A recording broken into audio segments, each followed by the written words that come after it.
Hi, Movie Recap Zones here. Today, I'm going to explain an Australian sci-fi drama television series called The Unlisted.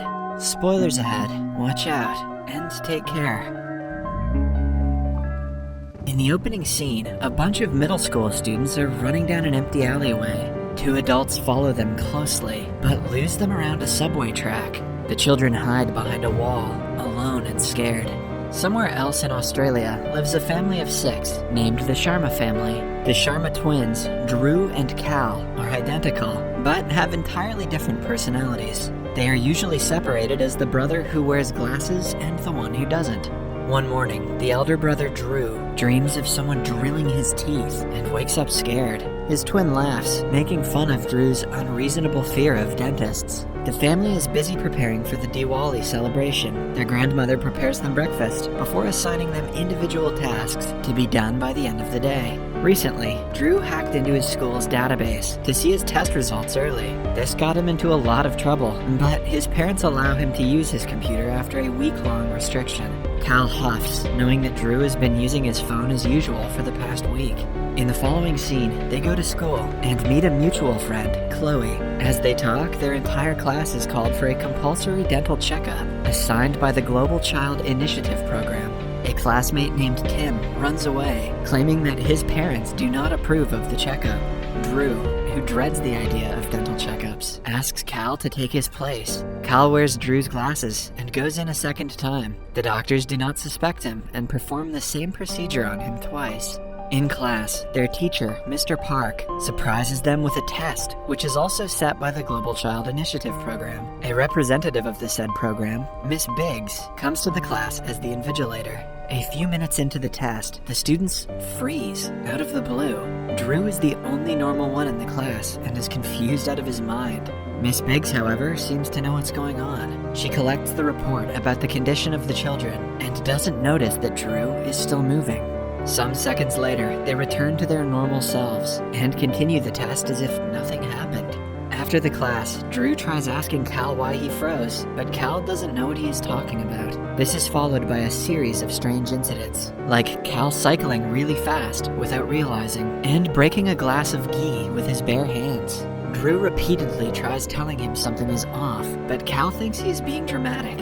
Later, the brothers are outside a store when Tim comes running to them. He is the same guy who refused the dental checkup that day. He tells them to not trust anyone and be careful before running away. The twins notice a black van following Tim and decide to pursue them both, but they cannot keep up with the car and eventually lose them. In the evening is the Diwali celebration, but the guys are too occupied to enjoy the festival. They call Tim's parents, who are just as worried. Suddenly, a group of men kidnaps the couple before ending the call. The brothers think of calling the police, but remember that Tim asked them to not trust anyone. They also do not want to tell their parents, because that would put them at risk of being kidnapped. Then, we see the students who we saw in the opening scene. They are also running away from the agents of the program. The agents monitor the entire city's CCTV footage to look for the kids. The next day at school, the twins' class is made to take a physical test. In it, the students show exceptional athletic abilities that are too advanced for their age, except for Dru, who struggles to keep up with his classmates. Miss Biggs notices this and calls him to the sick bay for a test. Dru immediately changes places with Kal and makes him go with the teacher. Miss Biggs takes a look at his gums with the excuse of checking his throat. Kal realizes that during the dental checkup, they must have been planted with some kind of bug that is causing him and the others to act weird. But since Dru skipped the test, he remained normal.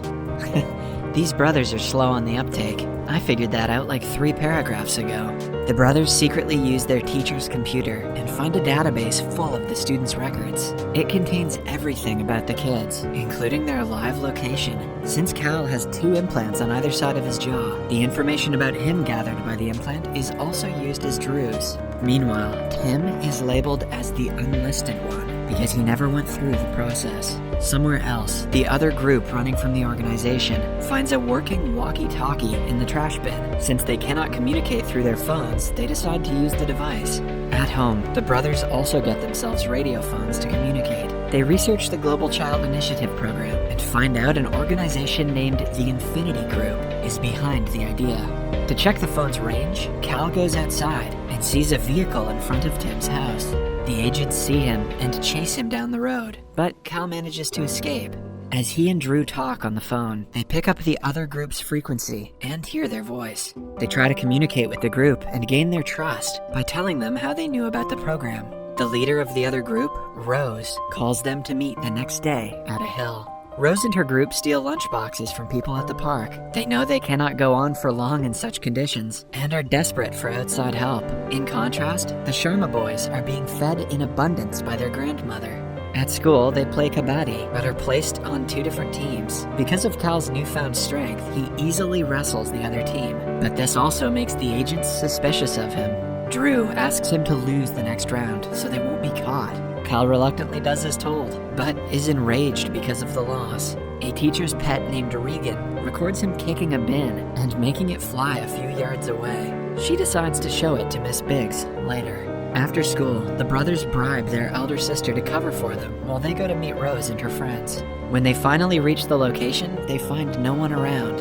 All of a sudden, someone puts bags over their heads in an attempt to kidnap them. But against Kal's strength, they are proven weak.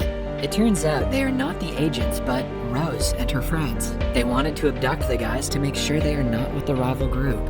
During the struggle, Rose's friend Jacob gets hurt. He and Kal stay at the park to make sure the other group isn't bluffing, while the others go to the hideout, where Dru tells them everything.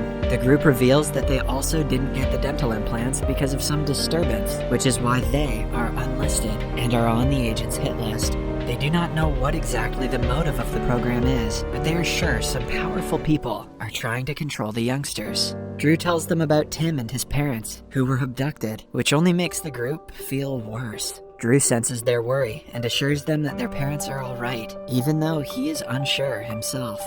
Back in the park, Jacob and Kal share samosas and bond over their favorite sports team. Jacob is still in a lot of pain because of his leg injury, but feels at peace for the first time since all of this started. Dru and Rose arrive an hour later, and the group goes their separate ways.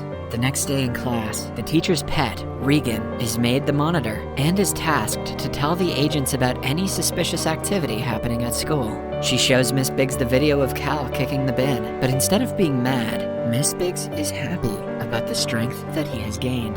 The students are made to take yet another physical test, but this time they are controlled using the dental implants. Miss Biggs makes them walk and turn in a certain way to check their coordination. Dru follows the others and manages to hide the fact that he is not being controlled. Suddenly, everything goes back to normal, and the ones who were controlled do not remember anything. On their way back home, the twins are approached by Rose. They quickly rush to the hideout to see that Jacob's injury has gotten worse. He has a fever because of the infection that will surely get worse if not treated immediately. To help him, Dru and Kal go to their Aunt Maya's clinic. They plan to stall her and steal some antibiotics, but she catches on to their strange behavior. When she calls them out for it, they have no choice but to ask her for help. Still, they only tell her about the injured kid, not about the Infinity Group. The 3 of them come to the hideout to be attacked by Rose and the others. They think the twins betrayed them, but the boys quickly explain the situation. Maya is shocked to see the condition the kids are living in. She takes care of Jacob's injury first, before asking the kids what is going on. They assure her they are doing the right thing, but refuse to tell her what it is about. When the guys return home, they are worried about their aunt. They think her life is at risk because she helped them. But then, they notice her talking to the Infinity Group's agents and getting into their car. The guys suspect she is one of them, but are sure she wouldn't put her nephew's lives in danger. In the following scene, we see some men entering the hideout that Rose and the group are in. They quickly pack their things and rush outside before being caught. Dru doesn't get a hold of them through the walkie-talkie and goes to see if they are alright. Meanwhile, Kal goes to school as usual. Dru secretly enters the hideout and sees killed insects on the floor. However, the group is nowhere to be seen. The construction workers spot him and chase him away. He figures that the group is probably safe and had to hide because of the workers. At school, 3 agents from the Infinity Group stay in the classroom throughout the lecture, but something more strange happens. When Tim returns to school as if nothing ever happened, the guys try talking to him during recess, but he dismisses the conversation. After school, Dru returns home and wants Kal to join because the agents might notice the implant's location and Dru's location are different. But Kal decides to stay at school for football practice. During warm-up, the coach asks Kal to call Tim. Kal runs to his home and calls him outside. However, Tim seems to not know anything about the practice. He claims that his parents are on a business trip, so he has to stay home. Before Kal can ask him what is wrong, an agent calls him from inside the house. She comes to the window and scans Kal, asking where his brother is. Kal panics and pretends to call Dru before running away, but the interaction makes an impression on the agent. Kal goes home and tells Dru everything that happened. They go to the hideout again to check if Rose and the group have returned. Thankfully, they find the group outside. It turns out they were in a hidden room that they found inside the sewage system. They go to the said room that looks like it was used by someone in the past. It is not the ideal living environment, but is better than the previous arrangement. A while later, the twins return home. Kal suddenly stops, and his eyes glow blue. It is clear that he is being controlled, but Dru doesn't notice it. They finally come back home and enjoy dinner with their family. Maya is also there and is worried about the kids. In the last scene, she reveals that she has been hired by the Infinity Group as a medical officer. The twins look at each other in confusion, unsure if they can trust her anymore. Subscribe for more videos like this, turn on notifications, and leave a like to help the channel out. Thank you for watching.